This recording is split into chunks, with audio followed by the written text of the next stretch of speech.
미래인 교과서 자습서 화법과 작문. 지난 시간에 이어서 지난 시간에 우리가 했었던 건 화법과 작문의 본질이었는데, 오늘 할 건 화법과 작문의 태도야. 페이지 25페이지부터 화법과 작문의 태도가 시작돼. 굉장히 이게 기본적인 얘기들을 대부분 해. 흐름을 먼저 얘기를 한번 해볼게. 화법과 작문의 태도가 어때야 되는지를 한번 얘기를 한번 해볼게. 이 글은 크게 이제 두 개가 있는데, 화법이나 작문, 즉 말하기나 글쓰기. 우선은 이걸 그냥 똑같이 봐. 말을 하거나 글을 쓸 때 태도가 도대체 어때야 되느냐 이렇게 묻고 있어. 그러면 그 태도는 우선 책임감이 있어야 돼. 자, 첫 번째는 뭐가 있어야 된다고? 책임감이 있어야 돼. 그러면 두 번째는 상대방을 존중해줘야 돼. 우리가 함부로 말을 하면 안 되듯이 함부로 글을 써도 안 되거든. 그러면 상대방을 존중해주는 태도를 가져야 돼. 그리고 상대방의 저작물에 대해서, 자, 상대방의 뭐에 대해서? 저작물에 대해서 함부로 표절하지 말아야 돼. 저작물을 존중한다라는 말은 표절하지 말란 얘기야. 자, 뭐 하지 말란 얘기야? 표절하면 안 돼. 그러니까 우리가 참고 문헌이라든가 아니면 우리가 어떤 것을 베꼈을 때는 꼭 그 표식을 해줘야 돼, 안 해줘야 돼? 해줘야 돼. 그래서 화법과 작문의 태도에서 책임감이 있어야 되고, 상대방을 존중을 해줘야 되고, 그리고 표절하지 말아라 이 얘기야. 그러니까 책임, 존중, 표절을 안 하면 그 태도가 확립되는 거야. 여기까지 이해가 됐어? 그럼 책임감이라는 게 상당히 추상적이야. 그러면 어떻게 하느냐? 사람들이 책임감을 지려면 사실에 입각해서 글을 써야 돼. 사실성이나 진실되게 얘기를 해야 돼. 진실성이 있어야지만 그 사람이 사회적 책임감을 갖는 거야. 이해가 됐어?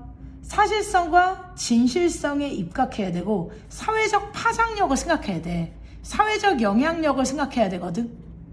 사회적 영향이나 파급 효과를 알고 진실하게 사람들이 대답을 하셔야 돼.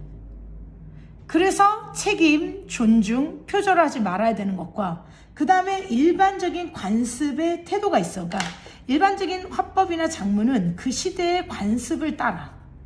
화법이나 작문이 시대사회적 관습을 따를 수밖에 없거든. 예를 하나 든다면, 우리가 조선시대의 대부분의 글들은 글을 화법하고 작문을 한다고 쳐보자. 조선시대에. 그러면 그때는 공자 가라사대, 맹자가 말씀하시길. 그래서 주로 고전에서 많이 따와. 고전에서 많이 따온다. 그것도 화법, 작문이 시대사회적 관습에 따라서 다르다라고 하는 거야. 시대적 관습에 따라서. 그러면서 우리가 똑같은 말이나 글을 쓸 때도 되게 겸손한 태도를 많이 지향해.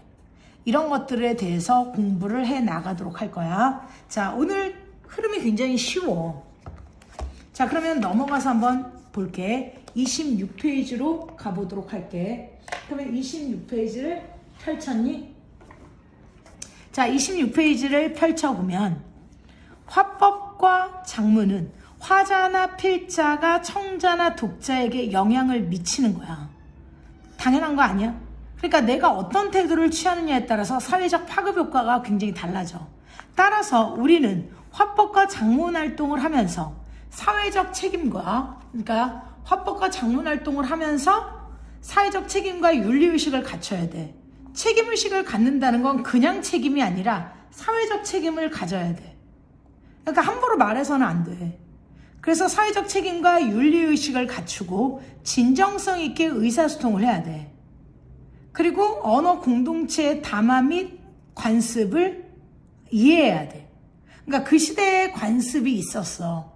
나는 말을 갖다가 언행일치할 거야. 막 이러면 그 시대에 관습이 있거든. 그래서 크게 이렇게 두 가지로 나눠서 이야기를 전개할 거야. 하나는 태도, 그리고 시대사회적 관습이나 그 담화에 대해서 이해하면서 우리가 읽으면 이 두 가지가 완성될 거야. 하나는 뭐에 관련돼서? 태도, 하나는 시대사회적 관습. 이렇게 해서 이야기를 할 거야. 어렵지 않아, 오늘 하는 것들은. 자, 그러면 쭉 한번 읽어보면서 얘기를 한번 해보도록 할게. 화법과 작문은 사회적 행위로서 결과에 대해서 사회적 책임이 따라. 그 결과에 대해서 사람들은 어떻게든 책임을 져야 돼. 결과에 대해서 책임이 따르기 때문에 의사소통의 윤리를 준수해야 돼. 윤리의식이 없으면 안 돼. 사회적 책임에 대해서 당연히 윤리를 준수해야 돼. 이를 위해서는 말과 글의 영향력을 고려하고 지식재산의 가치를 명확하게 인식하고 존중할 필요가 있어. 그럼 책임감 있는 태도를 취해야 되는데 사실성, 진실성에 입각해야 돼. 그러니까 갑자기 말하고 나서 이거 사기야. 자, 이렇게 사람들이 생각이 들게 되면 뭔가 잘못된 거야. 자, 화자와 필자는 즉 장문을 하거나 화법을 하거나 화법을 하면 화자가 되는 것이고 장문을 하면 필자가 되는 거 아니니? 자신의 말과 글에 책임감을 지녀야 해. 이는 말과 글에 진실성이 있어야 되고, 그러니까 진실되게 말을 해야 돼. 그리고 끼칠 영향력을 고려해서 읽어야 돼. 사실이 아닌 일을 장난삼아서 퍼뜨리거나 연구 결과를 조작해서 발표함으로써 사회적으로 큰 파장을 일으킨 사건들이 많아. 이러한 사건들은 그 일과 직접 관련된 사람들에게 피해를 줄 뿐만 아니라 사회적으로도 큰 혼란, 충격이 와. 화자와 필자는 이런 점을 고려해서 자신이 표현하고자 하는 바를 분명하게 인식하고 말과 글의 영향력을 고려하면서 사실성 있게 사회적 영향력을 생각하면서 글을 쓰셔야 돼. 그리고 상대방을 존중해야 돼. 말하거나 글을 쓸 때 상대방, 즉 청자나 독자를 존중하는 태도를 지녀야 한다.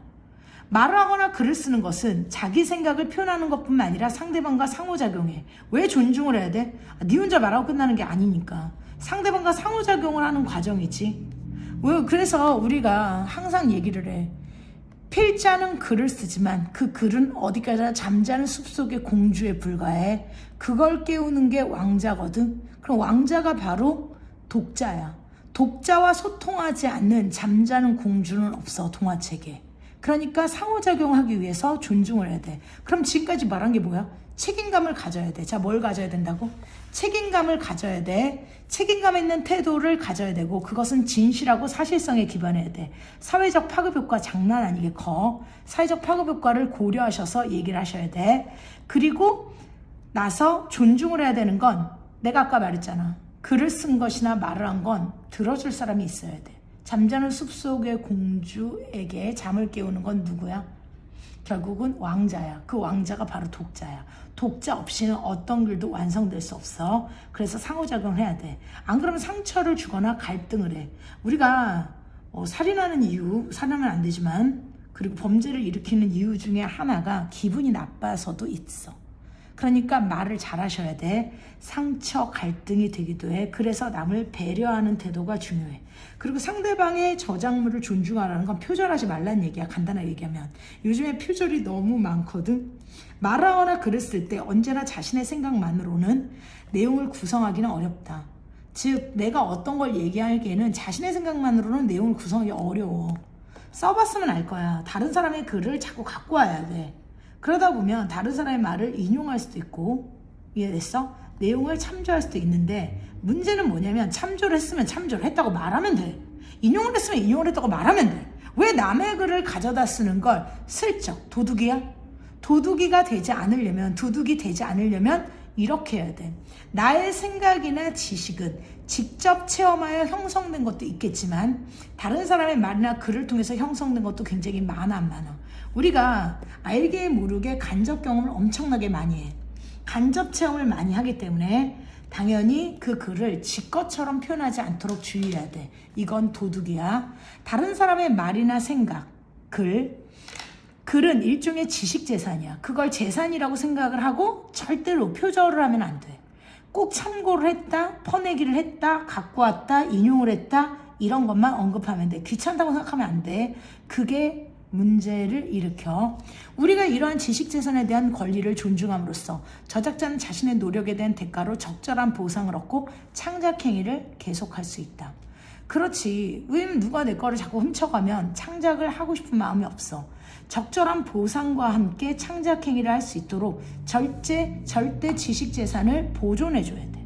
지식재산에 대한 권리를 존중을 해주셔야 돼. 그래야 그 사람이 또 창작을 할 맛이 나안나. 다른 저작자들의 성과물을 올바르게 인용하는 것이 필요한 까닭은 그것이 글쓰기를 통한 저작자들의 멋진 소통을 추구하는 것이며 나아가 자신과 견해가 같은지 그렇지 않은지에 관계없이 다양한 관점과 겨뤄볼 수 있는 최선의 방법이기 때문이다. 이 글의 독자는 글에 담긴 의견이 필자의 생각해낸 것과 단 것이라고 여길 수 있다. 인용이나 출처 표시가 없기 때문이다.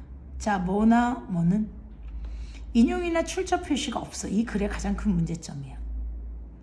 자, 이 글의 가장 큰 문제점이 뭐야? 출처. 어디서 갖고 왔는지 그게 없어. 그래서 표절에 해당한다. 자, 이 글의 가장 큰 문제점은 표절이야. 이 글의 가장 큰 문제점은 뭐라고? 표절이야. 알겠어? 그래서 무심코 표절하지 않으려면 이게 중요해. 내가 의도한 게 아닌데 하도 많은 것이 매체를 통해서 전달되다 보니까 무심코 표절을 하게 되거든.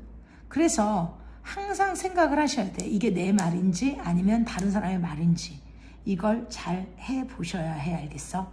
그래서 출처를 표시하거나 동의를 얻으셔야 돼. 출처를 표시하거나 뭘 하셔야 된다고? 동의를 얻으셔야 돼. 동의가 필요해. 이 글의 가장 큰 문제점은 출처가 명확하지 않다는 거야. 그럼 그 다음으로 가볼게.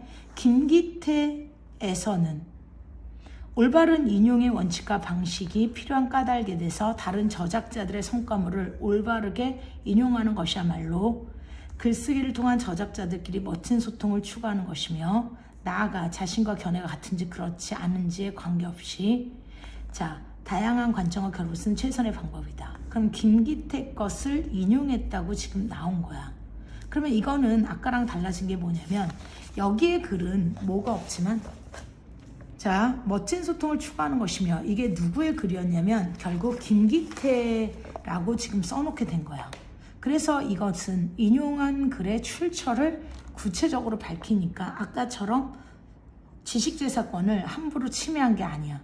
그러나 인용 표시가 적절하더라도 저작자의 동의나 이용허락 없이 창작물을 임의로 사용하는 것은 지식 침해를 할 수 있으므로 주의한다. 출처만 쓴다고 해서 인용 표현만 한다고 해서 될 게 아니야.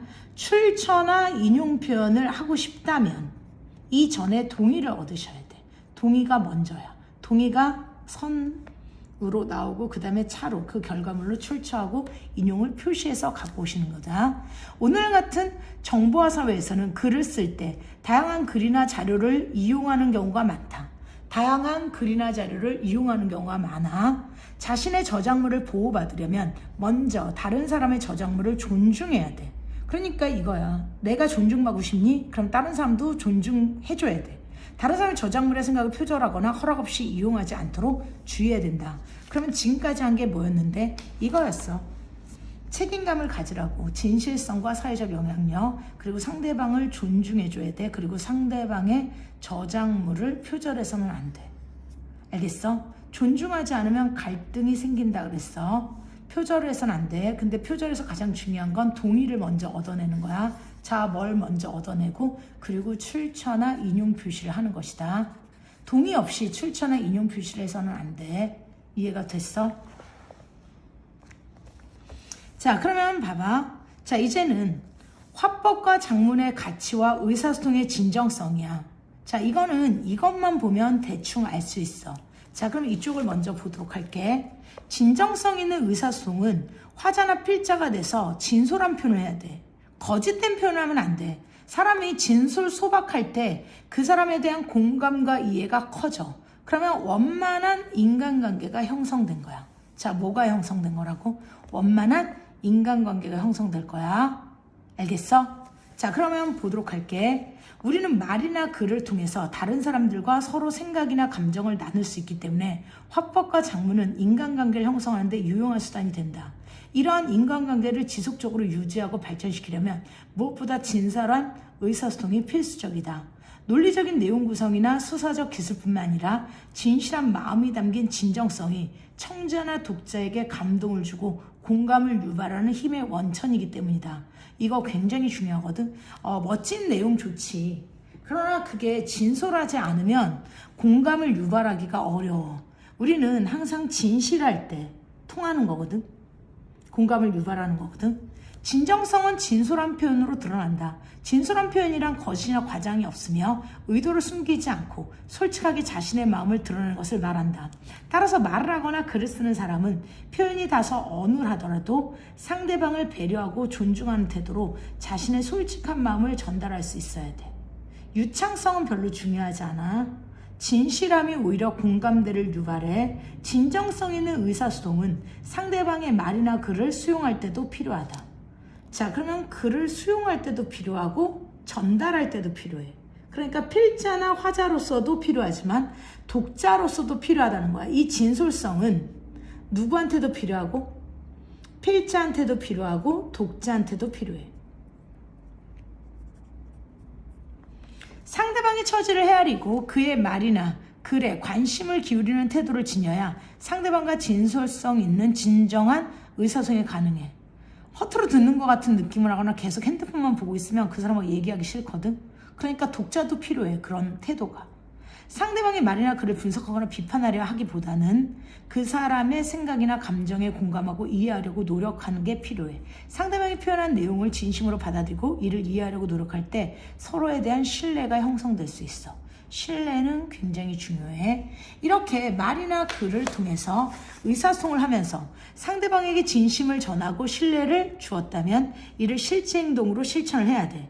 자신이 말하거나 글로 내용을 행동으로 실천하지 않거나 전혀 다르게 행동하면 상대방과의 신뢰관계가 훼손돼서 원만한 관계를 유지하기가 어려워. 그러니까 입만 열면 거짓말, 그런 걸 하는 사람들을 보면 그 사람들하고 이야기를 하기 싫어. 왜?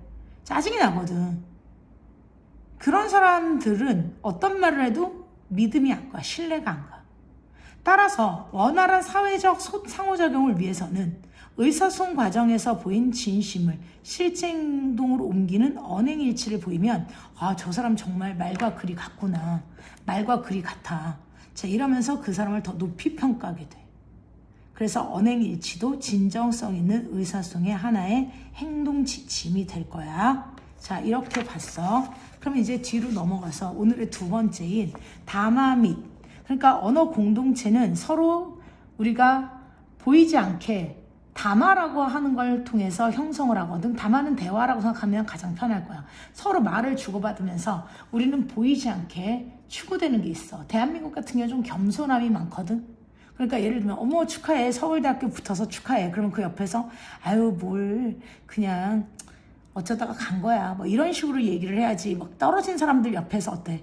자, 막 그치, 우리는 잘났어. 뭐 이렇게 얘기하면 또 그렇거든. 그러니까 이 담화의 방법이라는 게 좀 공동체 사고하고 좀 달라.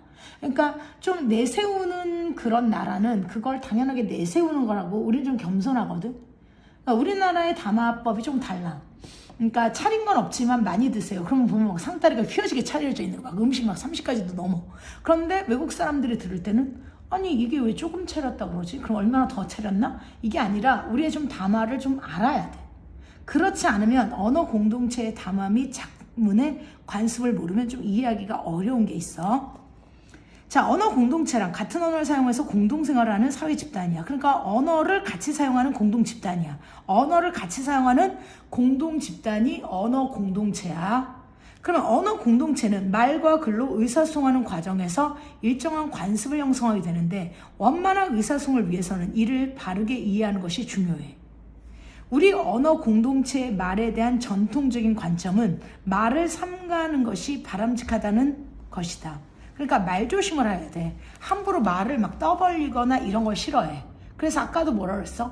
조금 차려놓은 게 아닌데도 불구하고 차린 건 없지만, 그리고 집도 굉장히 화려하고 멋지지만 누추한 곳에 오셔서 자, 오시게 해서 죄송합니다. 자, 미안합니다. 이런 식의 말을 많이 하거든.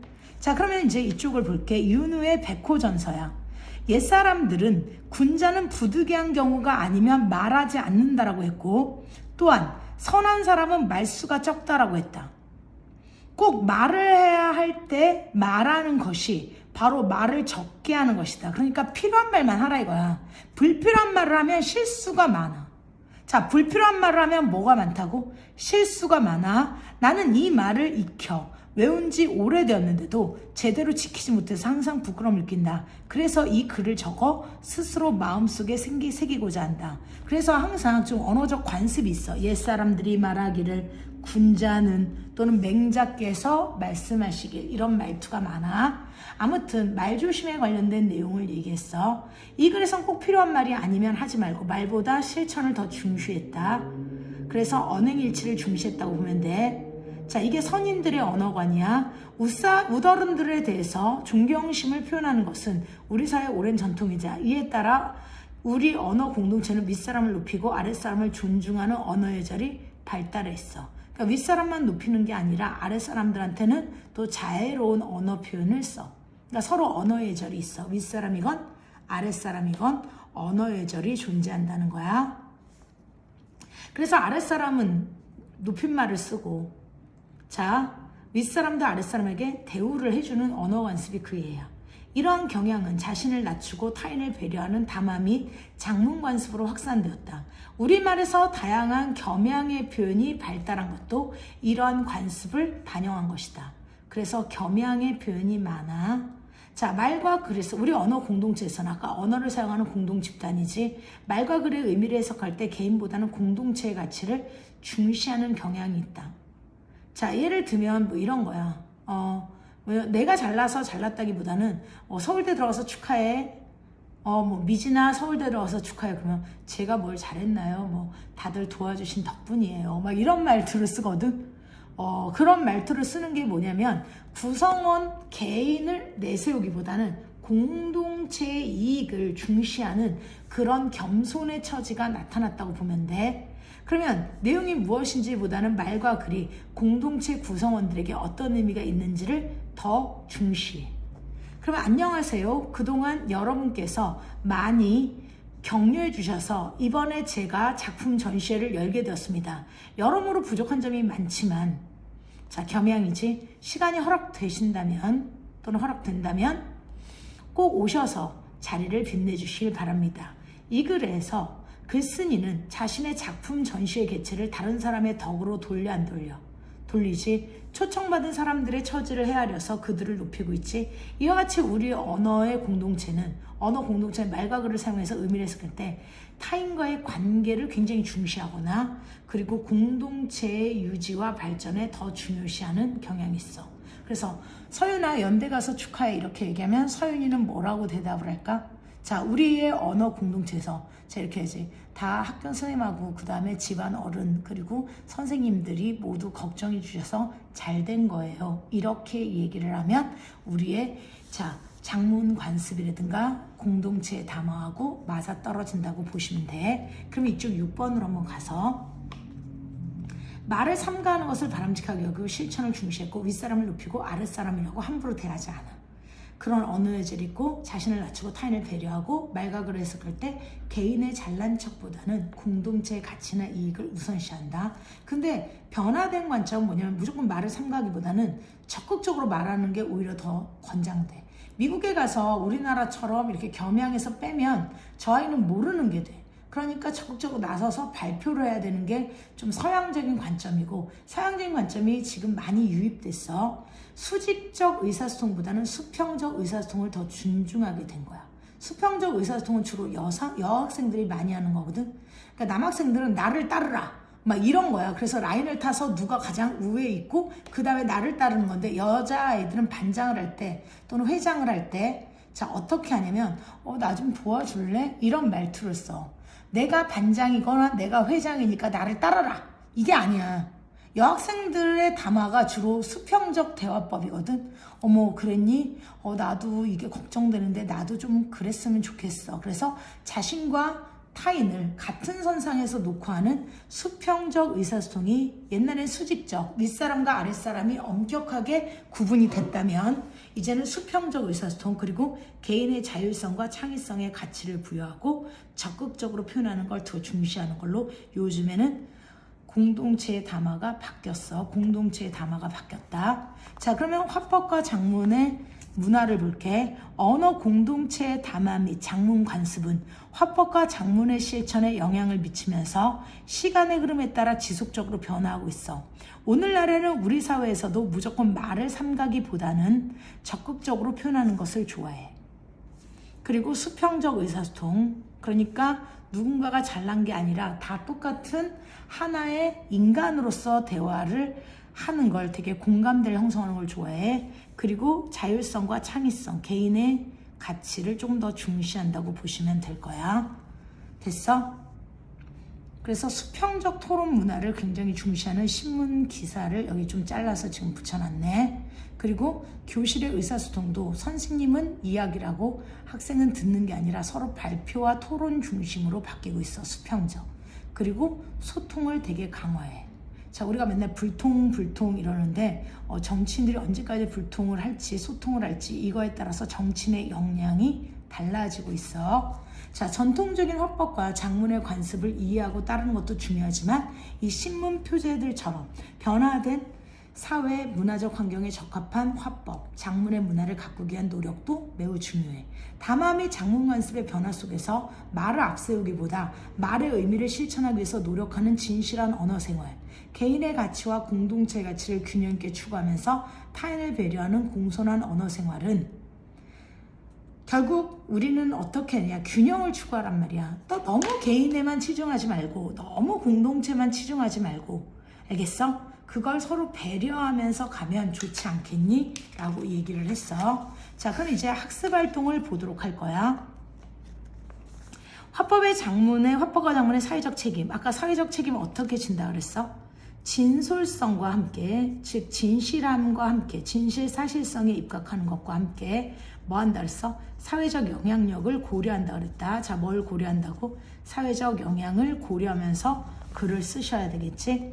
자, 이제 가를 한번 읽어보고 가에서 강조한 내용이 무엇인지를 볼게. 환경문은 주방에서 요리할 때 발생하는 오염물질을 줄이는 방안을 마련하기 위해서 실시한 실험 결과를 공개했다. 그러면 환경부는 주방에서 요리할 때, 자, 뭐에서 요리할 때? 주방에서 요리할 때 발생하는 오염물질을 줄이는 방안을 마련할 거야.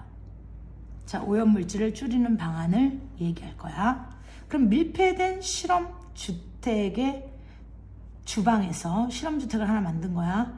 각 종류별로 오염물질, 그러니까 실험할 대상을 하나 만들어 놓은 거야. 밀폐된. 거기에서 오염물질 발생량을 다 조사해 봤어. 그랬더니 고등어 구이를 할 때는 미세먼지 농도가 장난이 아니지.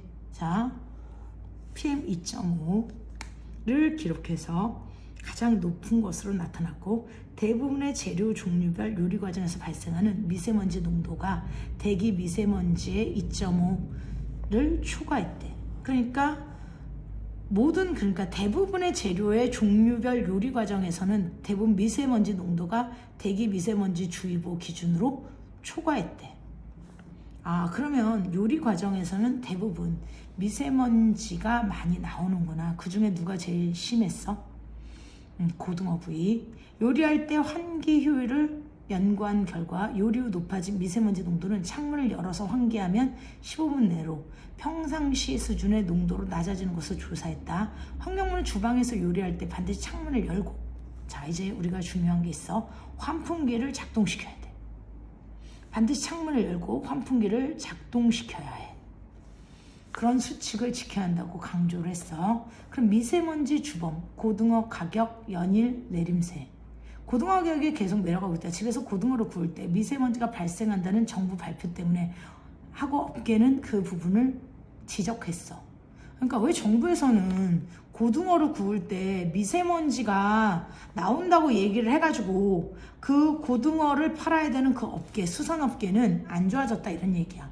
5일 한국농수산식품유통공사에 따르면 지난달 26일 3,450이었던 중간 크기의 중간 품질 정도의 고등어 한 마리의 소비자 가격은 얼마나 떨어졌어? 이 미세농도 발표 이후에, 미세먼지 농도 발표 이후에 2,949원까지 떨어져서 일주일 새 14.5% 하락했대. 고등어 가격이. 고등어 가격 하락은 올해 금어기에 어획량이 늘어난 영향도 있지만, 그러면 두 가지네. 우선 어획량이 늘어났어. 풍년이야 고등어가. 그리고 미세먼지 유발로 소비 심리가 위축됐대. 이렇게 두 가지로 이야기를 할 거야. 그게 수산업계의 주장이래. 자, 이렇게 우리는 두 개의 글을 읽어봤어. 그러면 가에서 강조하고자 하는 것은 뭐야? 오염물질에 대한 조사 결과가 요리할 때 주방에서도 나타났다. 주방에서의 오염물질을 조사하는 과정에서 결국 뭐가? 환기가 중요하다 이 얘기를 한 거야.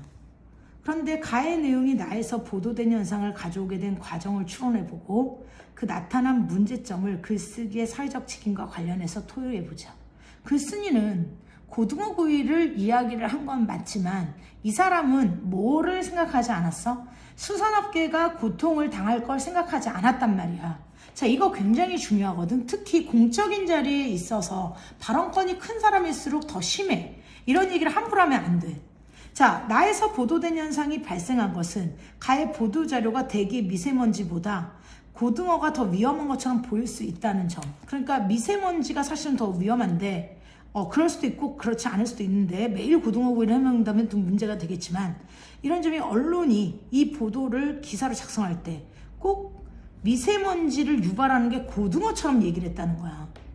대중이 고등어를 미세먼지 주범처럼 받아들이게 돼서 소비 심리가 위축되게 된 것은 사회적 파장력을 정말 안 고려한 거야. 자, 그래서 고등어 가격 하락의 원인이 됐을 가능성이 크지. 그러니까 우리가 말하려고 하는 건 글을 쓸 때는 사회적 책임을 지면서 좀 제발 글을 썼으면 좋겠어. 함부로 글을 쓰는 경우가 있어. 우리가 기자를 막 쓰레기라고 얘기하고 그러는 그 기자 쓰레기라고 해서 기레기라고 하는 사람들이 있어. 그런 사람들의 대부분은 자기의 기사를 갖다가 돋보이게 하기 위해서 말을 함부로 하거나 사실에 입각하지 않고 사회적 파장력을 고려하지 않을 때 우리가 그런 사람들을 기레기라고 하거든. 그렇게 기레기라고 하는 거 물론 모든 기자들이 그런 건 아니지만 마찬가지야. 저널을 쓰는 사람 중에서도 저널 쓰레기가 있거든. 자, 왜 그런 사람들 저널 쓰레기라고 해? 우리가 시쳇말로 그렇게 말을 하면 안 되지만 그 사람들이 사회적 영향력을 너무 간과했거나 진실에 무감각하게 글을 썼을 때 우리가 하는 말이야. 그 외에 다른 분들은 되게 잘하고 계셔. 기자분들이나 저널리스트 등은. 그런데 지금 이 부분은 환경부가 잘못 얘기를 한 거야. 거기에 대해서 자, 잘못된 정보 때문에 파급 효과가 일어난 거야. 그러니까 기자들이라든가 저널리스트라든가 특히 영향력이 큰 사람들은 정말 조심해서 글을 써줘야 돼. 저작권에 관한 만화를 보고 타인의 저작물을 존중하는 태도야. 우와, 멋진 글인걸? 다른 사람들도 볼 수 있게 내가 내 사이트로 올려야 되겠어. 자, 허락을 안 받았어. 자, 동의를 먼저 받으셔야 돼. 동의를 받고 동의가 허락된 상황에서 출처나 인용 표시를 하셔야 돼. 출처나 인용 표시를 하셔야 돼. 그런데 자, 이걸 전혀 거치지 않고 계셔. 지금 이분은. 그래서 이분은 잘못된 분이야. 출처를 밝혔으니 괜찮겠지. 글쓴이도 좋아할 거야. 이건 안 되지. 동의를 받아야 되겠지. 이 사람의 문제점은 동의를 받지 않았다는 거야. 출처가 있으면 뭐해? 동의가 먼저인데. 동의가 먼저야. 동의가 먼저 이루어져야 돼. 됐어? 자, 그러면 저작권 침해라는 생각이 나는 들거든. 그래서 좋은 걸 알려줬는데 내가 그랬어. 대가를 갖다가 그래 안 그래? 그렇지? 받은 것도 아닌데 그렇게 큰 잘못인가요? 이거 불감증이야. 지적 재산권 침해에 대한 불감증이 있어. 자, 이렇게 무책임하게 하면 안 돼. 그럼 그런 것들을 더 찾아서 이야기를 해보면 돼. 수빈이의 고민에 대한 민영이와 승주의 조언을 보고 진정성 있는 의사소통의 가치를 이해해보자. 나 고민이 생겼어. 요즘 공부가 잘 안 돼. 속상해. 밤늦게까지 공부를 해도 그다지 실력이 느는 것 같지 않아. 매번 모르는 문제만 나오는 것 같고 대체 이유가 뭘까? 정말 답답해. 자, 지금 수빈이가 성적 걱정을 하고 있어. 성적 걱정을 진솔하게 지금 이야기를 하고 있거든. 민영이, 그동안 마음고생이 많았구나. 자, 상대방의 감정을 이해해주고 맞장구를 잘 치고 있어. 한마디로 호응을 잘하고 있다는 거지. 사실 나도 공부한 만큼 만족스러운 결과를 얻지 못할 때 많이 속상했어. 그래서 자신도 그렇다고 해서 주로 여성들이 말하는 수평적 대화법을 진짜 잘 쓰고 있어. 공감을 많이 해. 이거 되게 중요해. 자, 결과를 얻지 못했을 때 많이 속상해서 괜찮다면 방과 후에 한두 시간 정도 교실에서 나랑 같이 공부할래? 함께 공부하면서 서로에게 부족한 부분이 많은 무엇인지 찾아보자. 필요하다면 내가 도울 수 있는 과목은 도와줄게. 자, 이렇게 말하는 방법이 굉장히 중요해. 저 남자들이 좀 수평적 대화법이나 문제 해결 대화법이 많거든. 그래가지고 이렇게 남자들이 결혼을 했을 때 만약에 서윤이가 결혼했다고 쳐보자. 만약에 부인이 시어머니에 대한 불만을 얘기해. 시어머니가 나한테 왜 그랬는지 모르겠어. 그러면 서윤이는 절대로 뭐라고 하면 안 돼. 그 자기 아내의 편을 들어주는 것까지는 괜찮아. 그런데 가서 어머니 왜 저희 부인한테 이렇게 말씀하셨어요? 이러면 큰일 나. 이러면 바로 이혼을 당할 수가 있어요. 그리고 집에서도 쫓겨나. 그렇기 때문에 우리는 항상 그 사람이 원하는 공감대를 형성해 주는 게 낫지, 남자들이 좀 잘 못하는 게 수평적 대화법하고 그리고 공감의 대화법을 잘 못해. 그러니까 만약에 우리가 요구하는 건 뭐냐면, 보통 여성들이 요구하는 건 너 그렇게 힘들었구나, 내가 좀 더 잘할게, 그리고 어머니가 왜 그랬는지 모르겠네, 좀 안 좋은 일이 있으셨나 봐, 이렇게 얘기하는 걸 원하는 거지. 거기서 뭐 어머니 왜 그러셨어요, 자 당신은 또 왜 그런 말을 해, 뭐 이런 식으로 하는 경우에는 여성들의 대화법, 즉 요즘에 가장 인기를 받고 있는 공감의 대화법하고 배려의 대화법, 그리고 수평적 대화법에서 어긋난 건데, 민영이는 굉장히 잘한 거야. 공부하다 보면 그럴 때도 있지 뭐. 그런 일로 해서 심각해지고 그래. 밤늦게까지 무리해서 공부하는 건 좋은 습관이 아니야. 오히려 지적질이지. 자, 승주한테 우리가 지적을 해달라고 한 적이 없어. 그런데 지적을 하고 있어. 꼭 그런 애들이 학교에 와서는 조느라고 수업을 제대로 못 듣거든. 평소 수업 시간에 집중해야 좋은 결과를 기대할 수 있는 거야. 날 믿고. 자, 내 말대로 해봐. 내가 뒷자리니까 수업에 집중하는지 점검해 줄게. 기운내. 자, 그럼 민영이의 말이 도움이 될 거야. 왜? 수빈이가 속상해하는 건 공감의 능력. 우리가 말을 잘하든 못하든, 논리적이든 비논리적이든 공감의 수평적인 대화법을 해야 돼. 승주는 진정성을 얻으려면 지적질보다는 어떻게 해야 돼? 자, 민영이는 방과 후에 수빈이와 함께 공부를 하면서 자신을 도울 수 있는 과목을 도와주겠다고 약속을 지키려고 노력하지. 점검해주고 그 결과에 대해서 얘기를 해줬어. 그런데 조금 더 부드러운 건 결국은 누구야? 승주가 조금 더 부드러워졌으면 좋겠어. 아무튼 민영이는 방과 후에 수빈이와 함께 공부하면서 자신이 도울 수 있는 과목을 도와주겠다는 약속을 지키려고 노력해야 한다. 자, 그럼 봐봐. 우선 승주가 잘했어. 누구 그랬어? 자, 승주의 말 가운데 그랬어. 민영이와 승주의 말 가운데, 물론 민영이가 좀 더 잘했고, 그 다음에 승주는 조금 지적질을 해서 조금 그렇거든. 그러면 도움이 된 건 사실은 민영이의 말이야. 그리고 승주의 말이 진정성을 얻으려면 조금 더 공감의 영역하고 수평적 리더십을 좀 더 갖고 갔으면 좋겠어. 그리고 또 뭐 하나?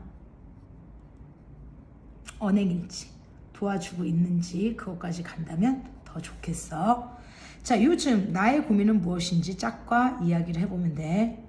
됐어? 자, 그러면 이쪽으로 가볼게. 4번. 텔레비전 드라마 대본에 반영된 담화 관습을 파악해보자. 은호가 하굣길에 아빠를 만나 함께 걸으며 대화를 나눈다. 하굣길에 방과 후에, 즉 학교가 끝나고 나서 아빠를 만나서 함께 대화를 하는 거야. 일하느라고 늦게 들어오는 거야. 엄마는 맨날 아빠 술 먹는 줄 아는데, 아니, 일 끝나고 술도 마시고 그 재미로 일하는 거다. 아빠 하하하, 덤으로 돈 벌어서 우리 은호 아이스크림도 사주고 학원도 보내주고 하하. 나 학원 보내려고 그러는 거야? 여름방학 프로그램 뭐 그거 들으면 좋잖아. 나 학원 같은 거 안 다녀도 돼. 아빠, 나는 아빠 힘든 거 싫어. 자, 서로가 걱정을 해주네. 은호는 아빠는 은호를 걱정해주고 있는 좋은 모습이야. 김치국 마시네. 꼭 그래서 그런 건 아니고. 자, 그럼 그게 우리 딸 학교 가는 길이잖아. 거기 아빠가 다른 아빠들처럼 인생 길은 못 다져줘도 우리 딸 아침에 학교 가는 길은 아주 예쁘게 만들어주고 있어. 보도블록도 깔고 꽃도 심고. 아빠, 평생 우리 딸 꽃길만 걷게 하고 싶은데 짧은 길밖에 아빠가 해줄 수 있는 게 없어서 미안해. 자, 나도 아빠 덕분에 꽃길만 걷겠네. 아빠 최고. 자, 그러면 언어 공동체의 담화 관습에 비추어 아빠와 은호의 언어 예절이 적절한지 그랬어. 자, 이거 볼게. 자, 은호의 반말은 존댓말을 사용할 때에 비해서 존경심이 잘 표현되지 않는 것처럼 보여. 이럴 때는 부적절하다고 욕을 하는 거야. 한마디로 비판하는 거야, 이거는. 그래서 언어 예절에 은호가 맞지 않다고 하는 거야. 부적절하다 해서 부정적이라고 하는 것과 적절하다고 하는 게 있어. 적절하다는 것은 뭐냐면 최근 우리 사회의 친근감, 부모에게 반말을 사용해서 친근감을 하기 때문에 언어 예절에 벗어날 수 없다고 본다. 그래서 서로 다 다르게 얘기를 한 거야. 됐어? 그 다음에 이제 자 5번 볼게. 아버님 보옵소서. 자 이거는 상투죠. 아버님 전상서, 아버님 전 상서문 이런 식으로. 아버님께서 어머님 안녕하옵시며 집안이 다 무고합니까? 제가 입학하게 된 것은 라디오로 들으셨을 줄 압니다. 방이 붙을 때까지는 입격이 됐으면 하는 욕망이지만 입격된 그 순간부터는 벌써 집 생각이 나서 어떻게 견디냐는 생각이 생겼습니다. 그러나 우리 고향에서 온 아이들이 모두 5이나 들었으니까 이제 자주 한자리에 모일 것 같습니다. 울도록 외롭지 않을 것이며 고향 학교와 달라 반동무들이 전 조선적으로 모인 데라 공부로나 무얼로나 남보다 한 번 뛰어나고 싶은 욕망이 더욱 불탑니다. 힘써 공부하겠습니다. 학교는 건물도 훌륭하고 선생님들도 유명하신 분이 많습니다. 너무 좋아서 어제 저녁엔 잠이 안 와 혼났습니다. 동봉화 없는 입학 수속 서류에 아버님 도장을 찍어 꼭 보내주십시오. 오늘은 이만 그치나이다. 이태준이라는 소설가야. 우리한테는 돌다리로 많이 알려져 있거든. 문장 강화 중에서라는 작품인데 자 이제 당시의 장문관습, 문장 강화라 해서 이태준은 80여 편의 단편소설과 9편의 장편소설을 쓰고 그리고 문장 강화라는 글쓰기 방법도 얘기를 했어. 그래서 주로 당시에 나타난 장문관습은 이런 말투야. 주로 손으로 쓴 편지로 소식을 전하는 게 좀 특징적이면서 상투적 표현을 많이 써. 처음과 끝부분에. 아버님 보옵소서 이만 그치나이다. 자 이런 식의 말투하고 함께 그 다음에 뭐아옵니다 등과 같은 문어적 표현, 옷과 같은 예스러운 표현, 소자와 같은 겸용 표현 이런 것들이 많아. 그래서 오늘날에는 굉장히 편해지는 글자가 될 거야. 개성적이고 자율적인 글로 바뀔 거야. 개성적이고 자율적인 글로 바뀌게 될 거야. 그리고 좀 수평적인 방법으로 바뀌겠지. 얘가 좀 수직적이니까. 자 이렇게 해서 우리는 이 단원을 해봤어요. 여기 소단원 정리도 있는데 이거보다는 얘를 본문을 읽고 본문을 정독해서 글을 쓰는 게 더 유리할 거야. 그래서 우리가 지난번에 나갔던 부분은 화법과 작문의 본질 그리고 오늘 한 건 화법과 작문의 태도였어.